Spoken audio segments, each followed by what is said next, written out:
हे कोणाचे होऊ शकत नाही. ना शरद पवारांचे होऊ शकले,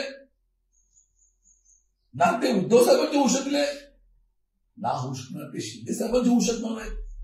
आज भाजपच्या वरचं निवेदन भाजप म्हणून ते राहतील. परंतु या 2024 सालच्या निवडणुकीमध्ये रत्नागिरी विधानसभा मतदारसंघामध्ये उदय सामंतांना आमची शिवसेना उद्धव बाळासाहेब ठाकरे महाराष्ट्रामध्ये त्यांना पराभूत करतील आम्हाला विश्वास आहे. एका पक्षात एका ठिकाणी काम करून मी प्रवास केला, पण जे आज पालकमंत्री उदय सामंत बोलतात आहे त्याचा इतिहास त्यांनी सांगावा.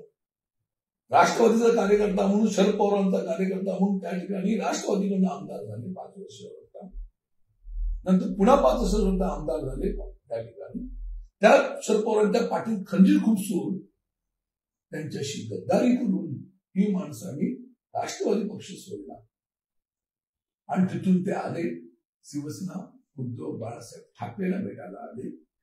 त्यांच्या पक्षामध्ये ते आले, त्या पक्षाची उमेदवारी घेतली आणि त्यावेळेला स्थानिकांचा विरोध असताना सुद्धा आम्ही एक शिवसेनेचा आमदार वाढला पाहिजे रत्नागिरीमध्ये. धनुष्यबाणासाठी त्यावेळी लोक आतुर झाले होते रत्नागिरीचे आणि म्हणून त्या परिस्थितीमध्ये आम्ही त्या ठिकाणी उदय सामंतांना उद्धव साहेबांच्या आदेशाप्रमाणे आम्ही सहकार्य केलं. राजापूर लांड्याचा आम्ही उमेदवार असताना सुद्धा त्यातले 5-6 दिवस 8-10 दिवस काढून मी रत्नागिरीला लोकांना समजवायला गेलो आणि त्या ठिकाणी उदय सामंतांना आम्ही निवडून दिलं. त्या उदय सामंतांना उद्धव साहेब बाळासाहेब ठाकरेच्या वतीने उद्धव साहेबांनी त्या ठिकाणी मंत्रिपद देऊ शकले नाही, परंतु त्या ठिकाणी त्यांनी त्यांना म्हाडासारखं एका मोठ्या पदाचं अध्यक्षपद देऊ केलं. आणि काय केलं मग चौथ्या टर्मला त्या ठिकाणी पुन्हा त्यांना उमेदवारी दिली. आमच्या शिवसेना पक्षामध्ये मूळ शिवसेनेची अनेक मंडळी त्या ठिकाणी काही म्हटले तोलामोलाचे होते, निवडून येण्यासारखी माणसं त्या भागामध्ये होती, पण उद्धव साहेबांचा आदेश होता त्या ठिकाणी उदय सामंत निवडून दिलं.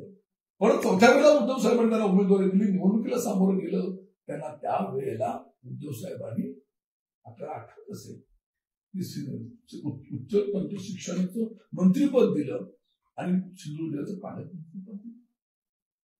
ते न होतं तोपर्यंत पुन्हा उद्धव साहेबांच्या पाठीत खंजीर खुपसून शिंदे गटामध्ये ते गेले.